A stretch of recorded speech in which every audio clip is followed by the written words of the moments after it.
दिलाते हैं कि माता पिता तो आपको प्रत्येक जूनी में प्राप्त हो जाएंगे। पशु बनोगे वहाँ माता पिता, पक्षी बनोगे वहाँ माता पिता, लेकिन सतगुरु सेवा और बंदगी ये फेर मिलन की ना। पुण्यात्माओं, मनुष्य शरीर के अंदर ही ये वस्तु उपलब्ध हो सकती है। मनुष्य शरीर के अंदर ही परमात्मा प्राप्ति हो सकती है और मनुष्य शरीर प्राप्त प्राणी को ही सत्संग उपलब्ध हो सकता है। पुण्यात्माओं, सत्संग मिलना बहुत कठिन है। सत्संग उसे कहते हैं जिसमें सच्चा ज्ञान हो। बाकी सत्संग नहीं है। जिनके ज्ञान ऐसे बच्चों जैसे हैं तो क्या वो संत सत्संग करते हैं? जो अभी तक परमात्मा को निराकार बताया करते थे, क्या वो सत्संग करते हैं? वो झूठ बोला करते थे। अभी तक जो ब्रह्मा विष्णु महेश के माता पिता कहते थे इनके कोई माता पिता नहीं है, इनकी जन्म मृत्यु नहीं होती, तो क्या वो सत्संग किया करते? जो संत ये बताते हैं सतलोक में प्रकाश ही प्रकाश है, भगवान है ही नहीं, आत्मा उसमें जाकर के ऐसे लीन हो जाती है जैसे बूंद समुद्र में, तो क्या वो सत्संग किया करते? वो हमारा जीवन नष्ट करते थे और अपना भी जीवन बर्बाद किया करते थे, तो वो सत्संग नहीं थे। और बोले श्रद्धालु उनके द्वारा दिए गए वचनों को सत्संग जानकर निश्चिंत हुए बैठे थे। अब सत्संग आपको अब प्राप्त हुआ है या उन महापुरुषों ने सत्संग किया था जिनको परमात्मा मिले थे? परमात्मा की प्राप्ति के उपरांत जिन्होंने जो वचन बोले वो सत्संग था। उनमें कौन कौन से महापुरुष थे जिनको परमेश्वर प्राप्ति हुई? जो दास के नॉलेज में है उनमें से चंद महापुरुषों के नाम इस प्रकार हैं। आदरणीय धर्मदास साहिब जी, आदरणीय मुल्कदास साहिब जी, आदरणीय नानक साहिब जी, आदरणीय दादू साहिब जी, आदरणीय गरीबदास साहिब जी, गांव छुडानी, जिला झज्जर, हरियाणा वाले, आदरणीय गीसादास साहिब जी, गांव खेखड़ा, जिला मेरठ, उत्तर प्रदेश वाले। इन महापुरुषों ने जो परमात्मा प्राप्ति के बाद जो वचन बोले वो सत्संग था, और इनके अतिरिक्त जो वचन इन महापुरुषों की वाणी से मेल नहीं खाते वो सत्संग नहीं है। अब इन महापुरुषों ने क्या बताया है? अनंत कोट ब्रह्मांड का एक रति नहीं भारे, सतगुरु पुरुष कबीर हैं ये कुल के सिरजनहारे। ना सतगुरु जननी जने उनके माने बापे, पिंड ब्रह्मंड से रहित हैं नावा तीनों तापे। परमात्मा स्वयं भी आकर के क्या बताते हैं कि चारों युग में संत पुकारे, कूक कहा हम हेल रे, हीरे माणिक मोती बरसे ये जग चुगता डेल रे। पुण्यात्माओं, परमात्मा के गुणों में, परमात्मा की लीला में जो सदग्रंथों में वर्णित है, स्पष्ट किया हुआ है कि वो परमात्मा ऊपर सतलोक में रहता, सचखंड में। संत भाषा में उसको सचखंड कहते हैं और वेद भाषा में उसको रतधाम बोलते हैं। रतधाम मीन सतधाम, सतलोक कहो, सतधाम कहो। संत भाषा में परमात्मा की उपाधि सतपुरुष, अकाल मूर्त, शब्द स्वरूपी राम, आदि से कहा जाता है। वेदों और गीता में उसको परम अक्षर ब्रह्म कहा है, सच्चिदानंद घन ब्रह्म कहा है, दिव्य परम पुरुष कहा है। वो परमात्मा हम सब के पिता है। हम अपनी गलती से काल के जाल में फंस गए हैं। वो दयालु हमारे लिए फिर भी भटक रहे। पुण्यात्माओं, अब समय आ गया है, बहुत सतर्क होना पड़ेगा आपको। असंख्य जन्म हो गए आपको इस काल के लोक में कष्ट पर कष्ट उठाते हैं। उसके विषय में बताते हैं, कोटि जन्म तो भरमत हो गए, कुछ ना हाथ लगा रे। और कुकर सुकर खरबा बोरे, कौआ हंस बुगारे। कोटि जन्म तू राजा की, न मिटी न मन की आशा। भिक्षुक ओ के दर दर घूम लिया, ये मिला ना निर्गुण रासा। इंद्र कुबेर ईश की पदवी, ब्रह्मा वर्ण धर्मराया। विष्णु नाथ के पुर को जाके तू फिर भी वापस आया। असंग जन्म तन मरत्या हो गए, जीवित क्यों ना मरे रे। और 12 मद मैल मठ बोरे, बहुर ना दे धरे रे। दोजक बस्ट सभी ते देखे, राजपाट के रसिया। 3 लोक से तरपत नाही, ये मन भोगी खसिया। 3 लोक से तरपत नाही, ये मन भोगी खसिया। सतगुरु मिले तो इच्छा मेटे, पद्मल पदे समाना। चल अनसा उस लोक पठाऊं, जो आदि अमर अस्थाना। 4 मुक्ति जहाँ चंपी करती, माया होरी दासी। दास गरीब अभय पद पर से, वो मिले राम अविनाशी। पुण्यात्माओं, आप बिल्कुल बालक हो। काल ने आपकी बुद्धि को इतना सीमित कर दिया, जैसे संतों को हम ऐसे नजर आते हैं जैसे एक भैंस का बच्चा मर जाता है तो व्यापारी लोग क्या करते हैं, उसके खाल उतरवा लेते हैं बालों समेत, और उसको साफ करके उसके अंदर भूस भर देते हैं, भूस, और ऊपर से चमार से उसको सिलवा लेते हैं। एक पूंछड़ सी लटकती रहती है, और उस भैंस के सामने उस बुत को, उस कार्टून को रख देते हैं, और उसको चाटती है, उसको प्यार करती है, उसको अपना बच्चा मान लेती है। और जब व्यापारी उसको लेकर उस कार्टून को चल पड़ता है, पीछे पीछे भैंस भी यहाँ करती फिरती है। अब उसकी बुद्धि इतनी काम नहीं कर रही कि इसमें भूस भर रखा, चाम लपेट रखा, ये तेरा बच्चा नहीं है। तो उन महापुरुषों ने जिनको परमात्मा मिले और सचखंड के दर्शन हुए, उन्होंने हम ऐसे नजर आते हैं कि इस हार्ड मांस इसके अंदर भर के ऊपर चाम लपेट दिया और ये बता दिया ये तेरा बेटा या तेरी बेटी, इस तरह तुम्हारा परिवार बना दिया। पुण्यात्माओं, आप जी ने थोड़ा विवेक करना पड़ेगा। कितनी बार संतों ने हमें कोशिश की है समझाने की, लेकिन हम इन काल के दूतों से प्रेरित होकर के भगवान के मार्ग को त्याग कर कुमार्ग स्वीकार कर लेते रहे, जिस कारण से हमारी बुद्धि विकसित नहीं हो पाई। वो परमात्मा हमारे लिए कितना कष्ट उठा रहे हैं।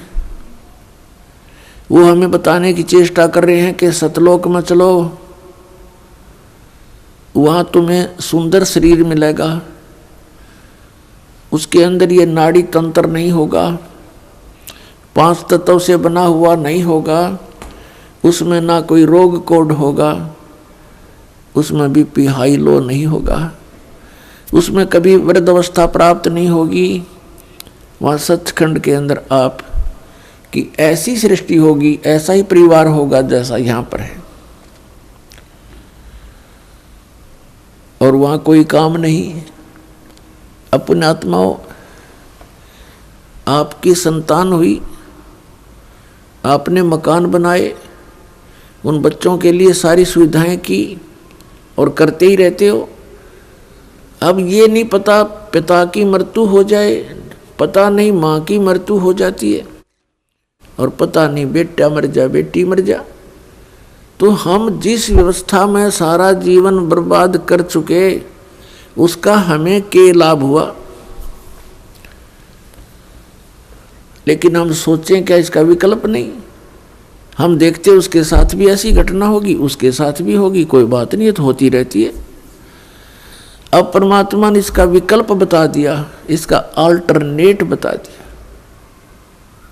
कि जब तक तुम्हारे संस्कार हैं, परिवार में आप रहो, और वो भी भगवान की आत्मा है, आपके बेटा बेटी रूप में रोल करने आए हैं, माता पिता रोल के रूप में आए हैं, तो उनको एक विशेष प्यार देना, आपस में खींचातानी नहीं बढ़ावे।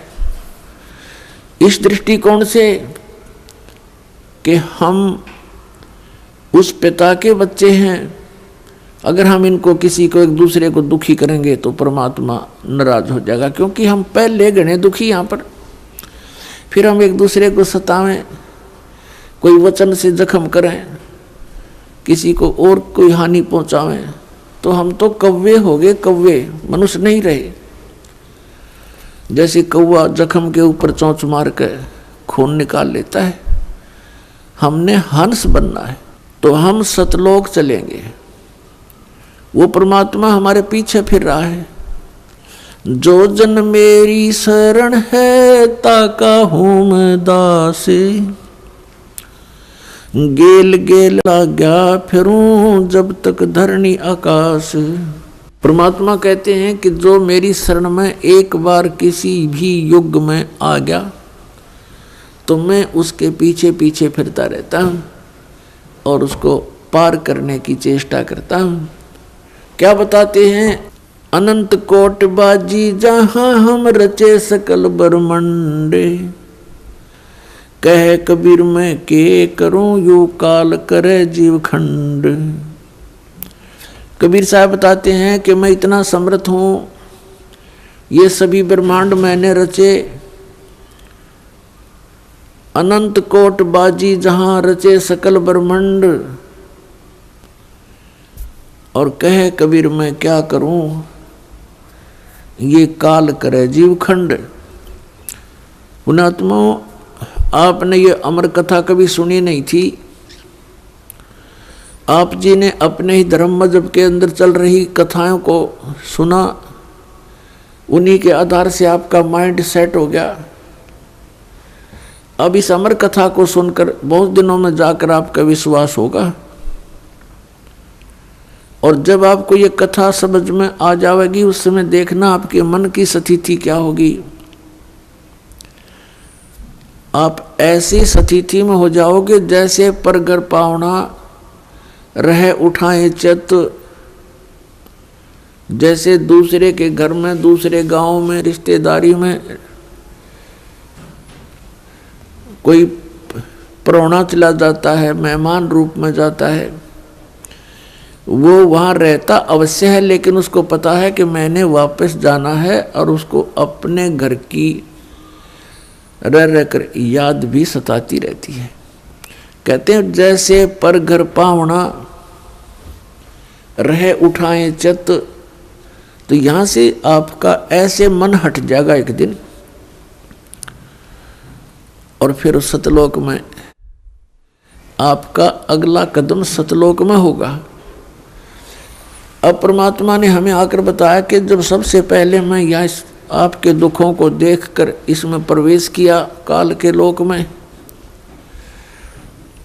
तो इस काल ने मेरा रास्ता रोकने की चेष्टा की, क्योंकि परमात्मा बताते मैं जोगजीत के रूप में था।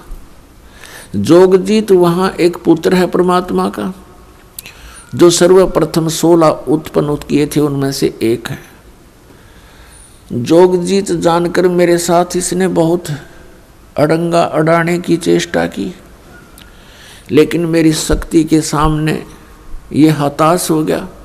फिर चरण पकड़ लिए, रोने लगा, हाहाकार मचा दी। जब मैंने इसको कारण बताया कि मैं किस उद्देश्य से आया हूँ। धर्मदास साहिब जी को परमात्मा बता रहे हैं कि धर्मदास, प्रथम सतयुग के अंदर जब मैं यहाँ आया तो इसने मेरे साथ बहुत कलह मचाई।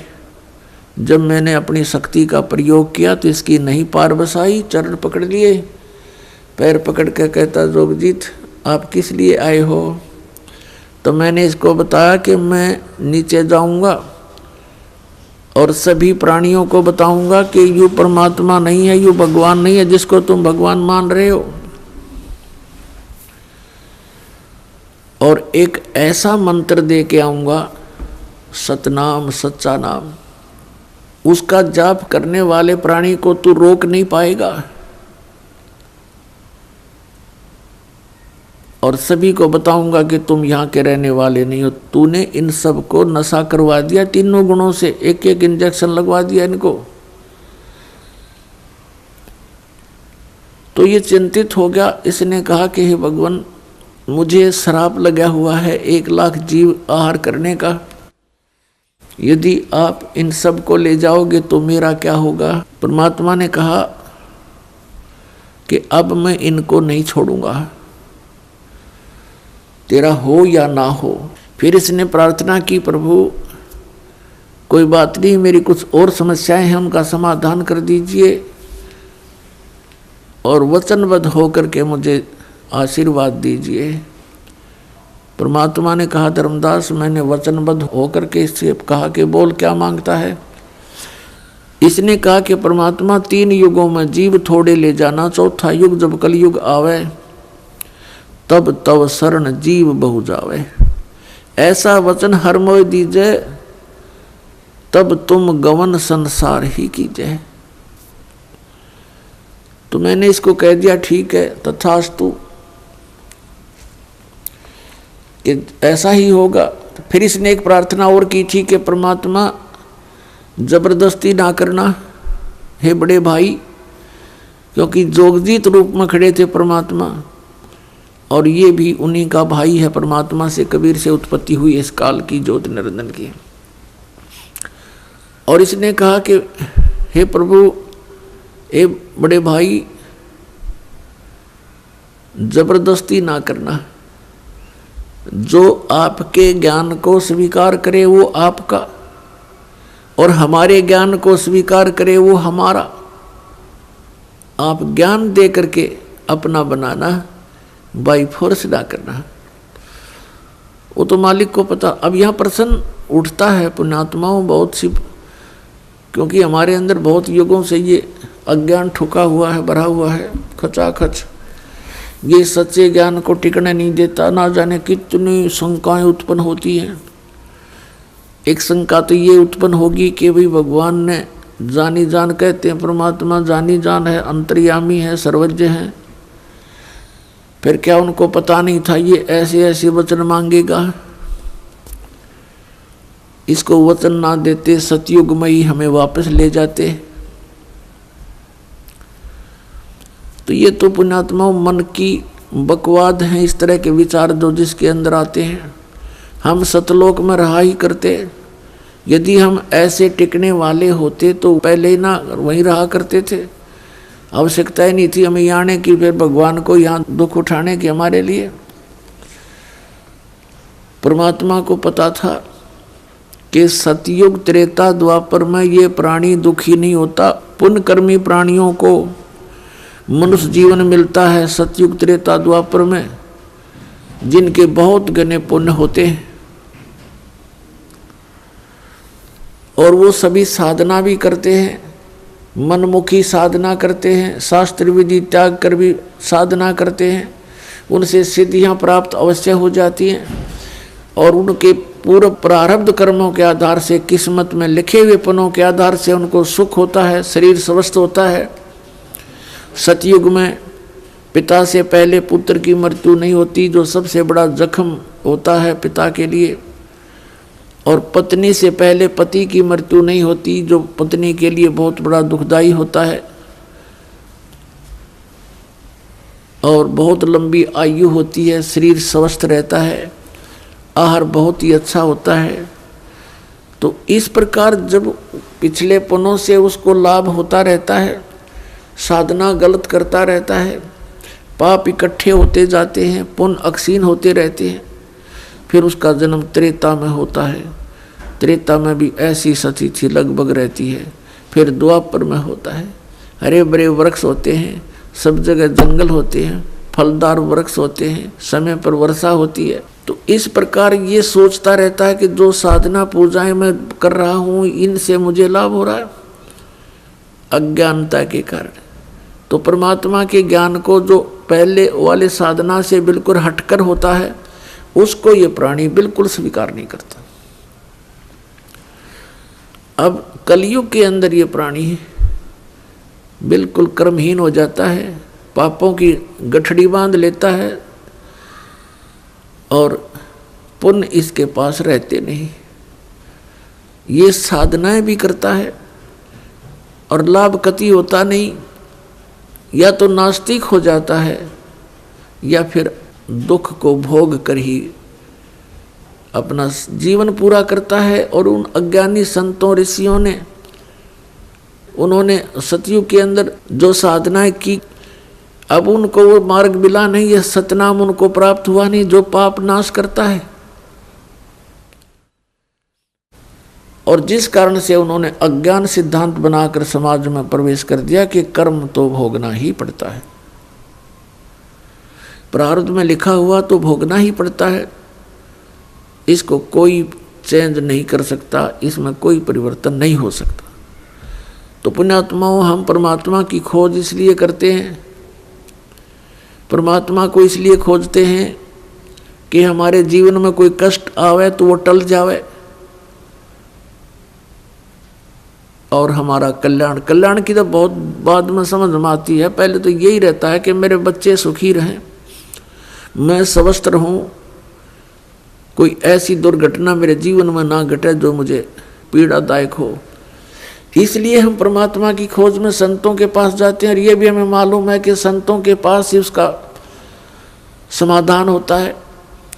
और ये भी हम सुना करते कि परमात्मा ना जाने किस बेस में आ जा, तो वो परमात्मा कबीर साहब है, वो ना जाने क्या रूप बना करके और कब कहाँ प्रकट होता है और हमारे लिए भटकता रहता है, हमें समझाने की चेष्टा करता है कि तुम इस झूठे सुख को सुख कहे ये मान रहा मनमोद, ये सकल चबीना काल का कुछ मुख में कुछ गोद। तो पुण्यात्माओं, परमात्मा ने प्रोमिस कर रखा है और इसने भी प्रोमिस कर रखा है काल भगवान ने कि कलयुग में जब कितने जीव ले जाना, लेकिन इसमें ज्ञान आधार बनाना। तो पुण्यात्माओं, अब बुद्धिमान समाज हो गया है, अब इस ज्ञान से अब आप बालक नहीं रहोगे। परमात्मा के प्रयत्न को गहराई से सोचना, वो क्यों भटक रहे हमारे लिए सतलोक न छोड़ के, क्योंकि हम उनके बालक हैं, हम उसकी आत्मा हैं। और इनको काल इसलिए परेशान कर रहा आप जी को कि जितना मैं इनको सताऊंगा उतना ही वो दुख पावेगा।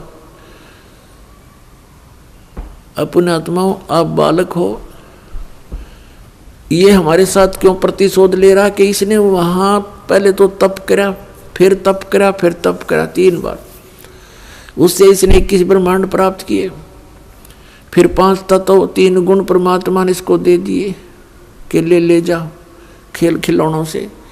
फिर हम इस पर आसक्त हो गए, हम परमात्मा को भूल गए, अपने भगवान से मन हटा लिया, जो हमें सब सुविधा सब सुख देवा था उससे मन हटा करके एक हीरो की तरह हम इसको चाहने लग गए, जिस कारण से हम भगवान के दिल से उतर गए।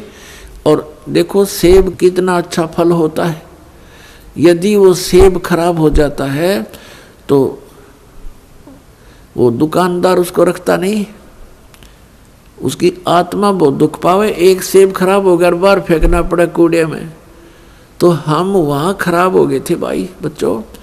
तो परमात्मा का आत्मा बड़ी दुख पाई कि ये औरों ने भी खराब करेंगे यहाँ पर, इसलिए हमें हमारी ही इच्छा से इनके साथ भेज दिया कि तुम जाओ फिर यहाँ से डेलो टिंडेज के साथ जाके। अब इसने फिर अलग ब्रह्मांड के अंदर परमात्मा ने व्यवस्था की, एक जिस आत्मा ने सबसे पहले स्वीकृति दी थी इस काल के साथ आने की, उसको एक लड़की रूप बनाया जिसको अब दुर्गा कहते हैं। उसके अंदर हम सभी को बीज रूप में भर दिया और उसको शब्द शक्ति दे दी कि बेटी तू जितने जीव कहे यू काल उत्पन्न कर देना, वचन से बोल देना, उतने प्रकट हो जाएंगे। पुण्यात्माओं, हम अज्ञान को सुन सुनकर स्थान स्थान पर हमारा माइंड, हमारा मन अड़ जाता है कि ये कैसे हो सकता है। जैसे एक समय ऋषि वाल्मीकि जी ने एक कुशा से डाब से पुत्र बना दिया था सीता के लिए और पालने में लुटा दिया बना करके। सीता जब कपड़े धोकर आई तो पुत्र को देखकर पूछा, पिताजी ये पुत्र किसका है? कि बेटी क्या बात, आपका नहीं है? कि मैं तो पुत्र को साथ लेकर गई थी कपड़े धोने के लिए।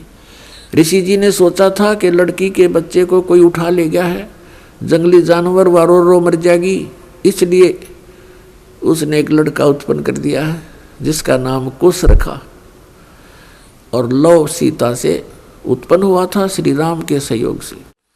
तो कहने का भाव ये है कि उस ईश्वरीय शक्ति को थोड़ी बहुत संग्रह करके ये ऋषि लोग भी चमत्कार दिखा देते हैं, और वो तो परमात्मा के पास तो ये चमत्कार थोक के भाव के हैं। तो ये अलग ब्रह्मांड में जब रखा तो दुर्गा के साथ इसने दुर्व्यवहार करना चाहा। दुर्गा ने इसे बहुत प्रार्थना की कि मेरे से ये जुल्म ना कर, तू मेरे पास वचन शक्ति है, मैं जितने जीव तू कहेगा मैं उत्पन्न कर दूंगी। पिता ने वचन दे रखा, इसने नहीं माना, बकवाद करी, उसके साथ जोर जबरदस्ती करनी चाहिए तो लड़की ने उसके पेट में शरण ले ली सूक्ष्म रूप बना के।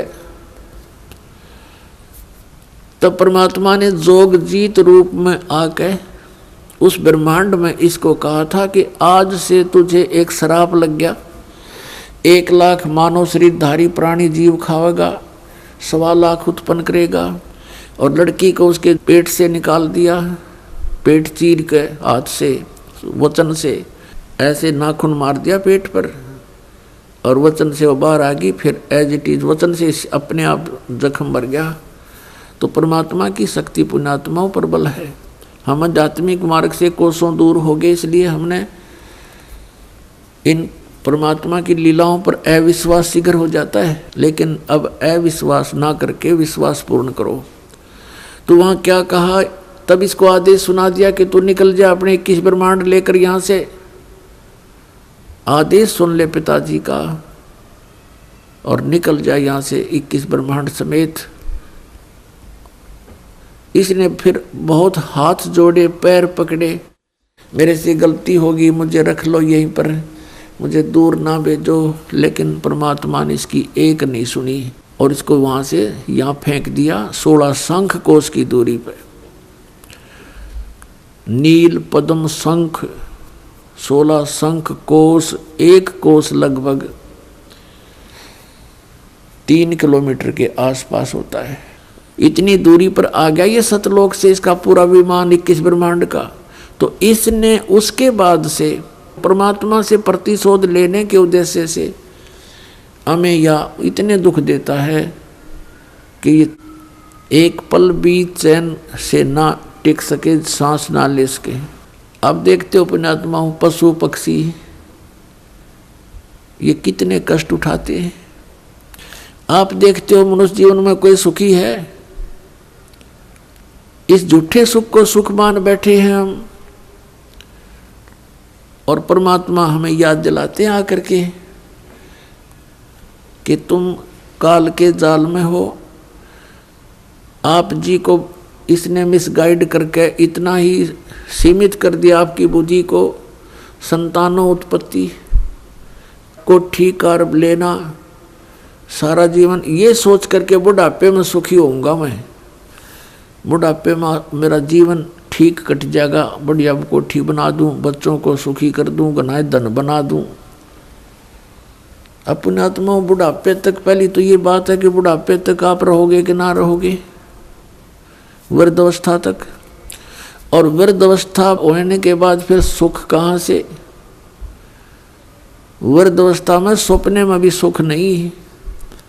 तो हमारी सारी ही सोच इस टाइप की थी जो हमें केवल दुख दे सकती है, सुख नहीं। बुढ़ापे में कभी तो जाड़ पड़वानी, कभी आंख बनवानी, और कभी कोई बच्चा कुछ बोल रहा है, कोई पुत्र वधू कुछ कह रही है, कहीं पौत्र को कोई गड़बड़ होगी, कहीं पौत्री का गड़बड़ होगी, कोई देवता मर गया, कोई देवती मर गई। तो ये सब कष्ट उस व्यक्ति को होते हैं जो वृद्ध अवस्था प्राप्त कर चुका है। और सोचा नहीं होता बुढ़ापे में सुखी हो जाऊंगा, इब तो धंधा करके बच्चा ने पाल पोष दूं। तो पुण्यात्मा बुढ़ापे में तो जिए जानेगा जिसा सुख होगा तुम्हें। तो इसलिए परमात्मा हमें याद दिलाते हैं कि जिस प्रोसेस में आप अपना सारा जीवन न्यौछावर किए बैठे हो, ये आपकी महाभूल है। इसके साथ साथ और भी कार्य आपका एक अनिवार्य है, वेरी इम्पोर्टेंट है। उसको तो आपने शुरू ही नहीं किया। अब जैसे हम देखा करते थे, बुजुर्ग आपस में बैठ कर बतलाया करते थे, क्या कहते थे, और भाई कुशल हो?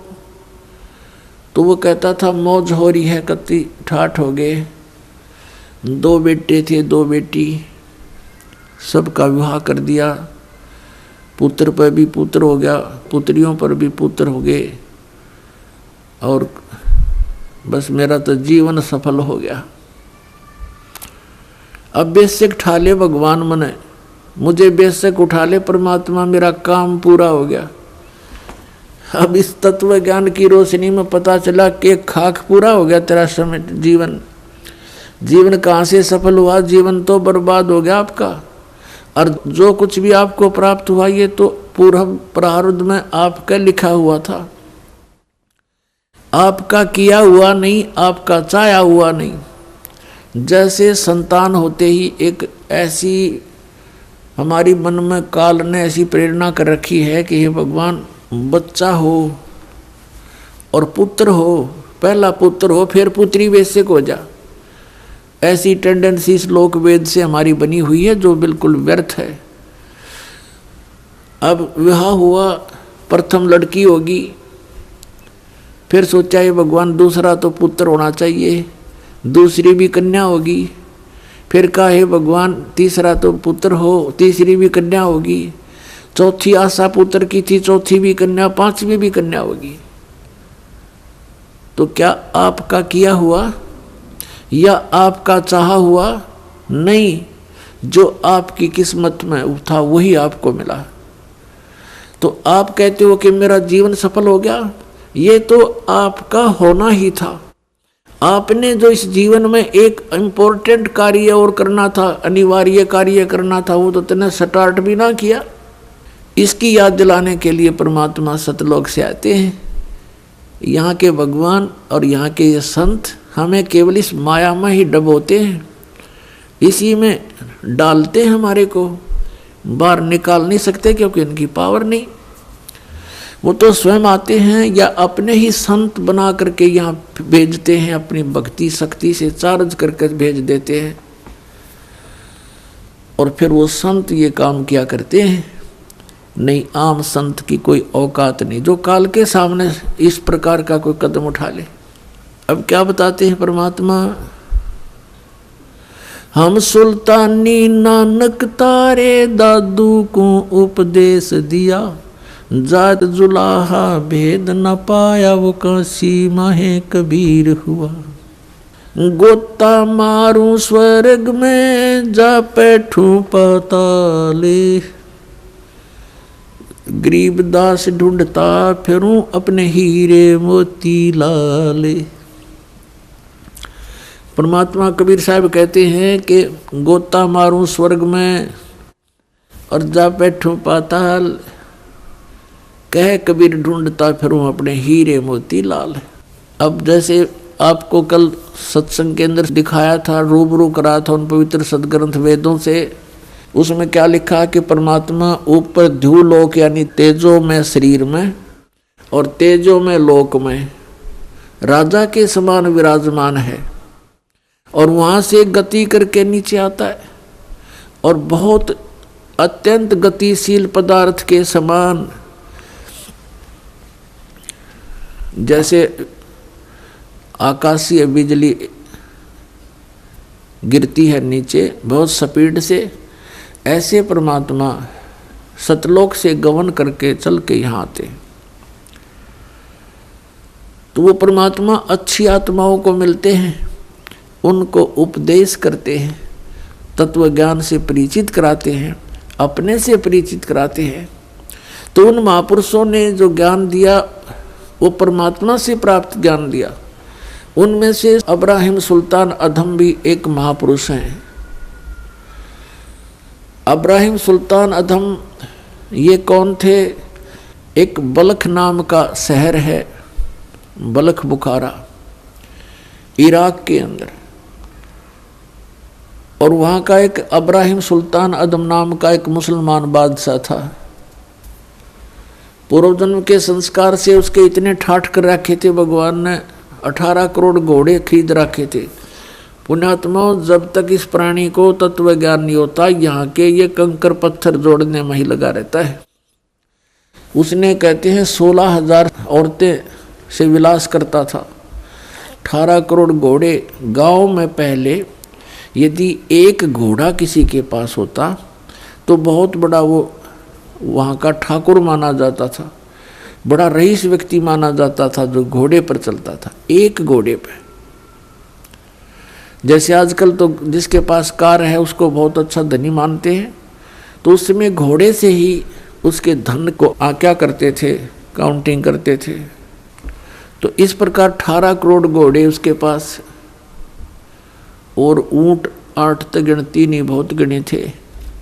कहने का भाव यह है कि सर्वसंपन्न राजा था, लेकिन पिछले संस्कार भी साथ होते हैं।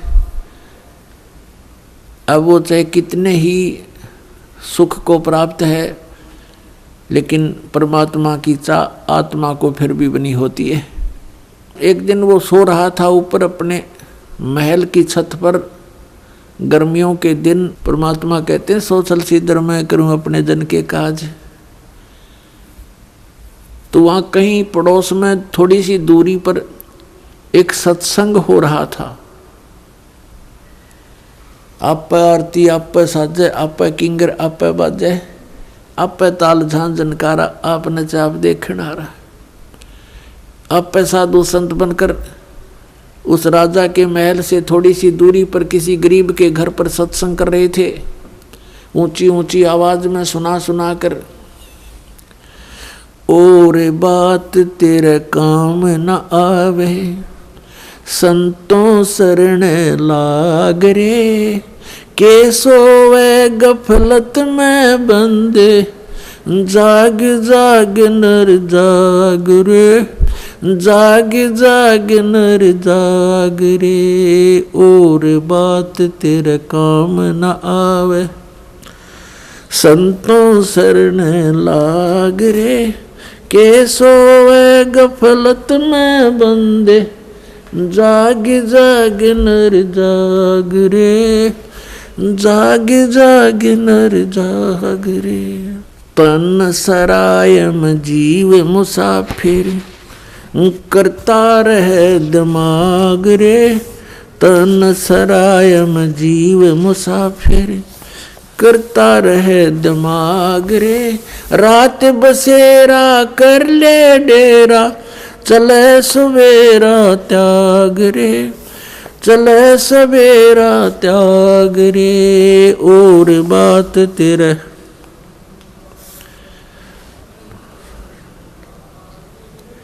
के सोए गफलत में बंदे, जाग जाग नर जाग रे, जाग जाग नर जाग रे। इस तन सरायम जीव मुसाफिर, करता रहे दिमाग रे, इस तन सराय में जीव मुसाफिर करता रहे दिमाग रे। रात बसेरा कर ले डेरा चले सवेरा त्याग रे, चले सवेरा त्याग रे। और बात तेरे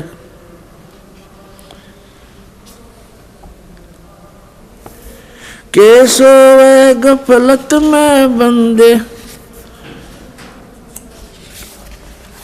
जाग जाग नर जाग रे। उमदा चोला बण्या अमोला लगे दाग पे दाग रे। उमदा चोला बण्या अमोला लगे दाग पे दाग रे। 2 दिन की गुजरान जगत में क्यों जले बिरानी आग रे, जले बिरानी आग रे। अर सुमरे सो हंस कवावे ये कमी क्रोधी कागरे। अर सुमरे सो हंस कवावे कमी क्रोधी कागरे।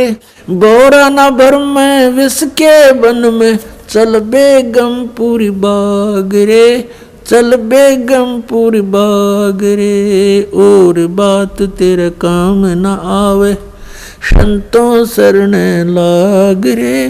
के सोवे गफलत में बंदे भाई शब्द सैन सतगुरु की पिछाणी पाया अटल सुहाग रे। शब्द सैन सतगुरु की पिछाणी पाया अटल सुहाग रे। नितानंद महबूब गुमानी परगट्य पूर्ण बाग रे, परगट्य पूर्ण बाग रे। और बात तेरे काम न आवे संतों शरण लाग रे। के सोवे गफलत में बंदे जाग जाग नर जाग रे, जाग जाग नर जाग रे। पुण्यात्मा कबीर परमेश्वर जी अपनी प्यारी आत्मा को काल के जाल से निकालने के लिए कितना संघर्ष करते हैं। उसके लिए परमात्मा ने ज्ञान को ही आधार बनाया है। इब्राहिम सुल्तान अधम बहुत ही अच्छी आत्मा का व्यक्ति था। परमात्मा की खोज में, अल्लाह की चाह में साधु संतों से बहुत प्यार करता था। उसको जहाँ भी कोई संत मिल जाता या किसी संत की महात्मा की वो चर्चा सुनता, या तो उसको अपने पास बुला लेता था या स्वयं दर्शनार्थ चला जाता था। अपने आत्माओं काल ने तो ऐसा कर रखा हमारे साथ, ये नकली संत, नकली पंथ और डुप्लीकेट ज्ञान सुना के कि इनको नास्तिक बना दूं। एक संत के ऊपर वो बहुत विश्वास किया करता था और वो इब्राहिम सुल्तान उस फकीर के पास बहुत ज़्यादा उसके पास जाता था या उसको अपने पास बुलाता था, खूब दक्षिणा दिया करता था। और वो 1 नंबर का पाखंडी था। एक बार राजा ने, क्योंकि वो बहुत धनी व्यक्ति था, बहुत धनी राजा था, वो जूते जो होते हैं जूती पे पहना करते, पहले आप जूते कहने लग गए उन्हें। उन जूते होते थे, जो जूती थी, एक जूती की कीमत 1.25 लाख रुपए थी। उस समय का तो 1.25 करोड़ हो गए एक जूती की कीमत। उस जूतों के ऊपर हीरे, पन्ने, जवाहरात, मोती सब जगह उसमें गठे होते थे। एक उस राजा ने एक अंगूठी बनवाई जो बहुत कीमती थी, सोने की, उसके अंदर हीरे, मोती और ये इस तरह के कुछ नग लगवा रखे थे, बहुत ऊंची, अच्छी, चौड़ी। अब उस संत की वो बहुत आदर करता था, विश्वास किया करता था एक फकीर पर। वो डुप्लीकेट ठग था। उसने राजा की अंगूठी देखी। जूते तो मैं छुपा नहीं सकता, अंगूठी कैसे ले सकता हूँ। उसने वैसी ही अंगूठी एक डुप्लीकेट बनवा ली, पीतल की, मिलती जुलती कती। और राजा से कहा कि राजा आज नौका विहार करते हैं, मेरे साथ चलो। राजा तुरंत तैयार हो गया फकीर का आदेश मानकर। नाविक नौका चला रहा है, राजा और फकीर उसके ऊपर कुर्सी पर बैठे हैं। अब फकीर ने कहा कि राजन, ये अंगूठी कैसी बनवा ली, कैसी है, दिखाना मुझे। अंगूठी कब बनवाई? कि जी अभी बनवाई है, कुछ दिन हो गए, कई बार पहन ली, आपके ध्यान नहीं गया, देखो देखो निकाल कर। राजा ने कहा देखो देख लो, देखो ऐसी है। अब वो तो डुप्लीकेट था, उसने लेकर ऐसे और कहा, उसने क्या कहा कि हम फकीरों के क्या काम ये अंगूठी। अब वो ओरिजिनल पल देखता रहा और कहा देखो राजा, ये इधर क्यों जा रहा नाविक तू? तो राजा का ध्यान उधर हुआ, वह डुप्लीकेट निकाल ली, वह डाल ली, हाथ में ले ली और कहा राजन, अंगूठी तो बहुत अच्छी है, पर साधु संतों के क्या काम की, जल में फेंक दी। अब राजा ने सोचा भाई बड़ा त्यागी विरागी महात्मा, इसको तो संसारिक धन से भी कोई लगाव नहीं है, और ज्यादा आस्था होगी इसमें। फिर खूब वो दान दे। राजा रोके नहीं, हमें क्या जरूरत है, हमें क्या जरूरत है, कोई नहीं, दे दे, हम लगा देंगे, इधर भंडारा कर देंगे। अब नाट्य भी ले भोली आत्मा जो होती है, वो श्रद्धालु, वो केवल अपने स्वभाव का ही प्रयोग करते हैं, सामने वाले की बकवादों पर ध्यान नहीं देते हैं। इसका दुरुपयोग किया इन लोगों ने, नकलियों ने। तो कुछ दिनों के बाद क्या हुआ, फकीर के और चेले की आपस में बिगड़ गई, जिसने वह अंगूठी बनवाई थी नकली। उनकी आपस में कहा सुनी होगी, बात बहुत बढ़ गई और चेला उससे अक्षुब्ध होकर के उसने मंत्री से संपर्क किया, राजा के मंत्री से, कि ऐसे ऐसे इसने राजा के साथ धोखा किया है, ये धोखेबाज ठग व्यक्ति है। वो अंगूठी जो इसने जल में फेंकी थी वो डुप्लीकेट थी, मैंने इसको बनवा कर दी थी, इसने मेरे से बनवाई थी। ये बात फकीर ने राजा के सामने डरते डरते कही कि कहीं राजा नाराज ना हो जा के साधु संतों के बारे में ऐसे नहीं बोलना चाहिए। राजा इतना विश्वास करता था कि पूछा, वजीर तेरे को किसने बताया है? वो चेला बुलाया कि इस चेले ने बताई है। उस चेले से कहा कि फकीर के बारे में ऐसी बातें करना बच्चा पाप लगता है। उसने कहा जी मैं कसम खाकर कहता हूँ ये निकम्मा आदमी है, ये भक्त नहीं है, संत नहीं है। राजा बड़ा विश्वासी था, उसने कहा कि देख ले भाई चेला राम, जया बात झूठी पागी तो तेरी गर्दन काट दूंगा। नो बोला जी बेस से काट दियो। राजा ने देखा कि बड़ा कॉन्फिडेंस से बात कर रहा है कि वो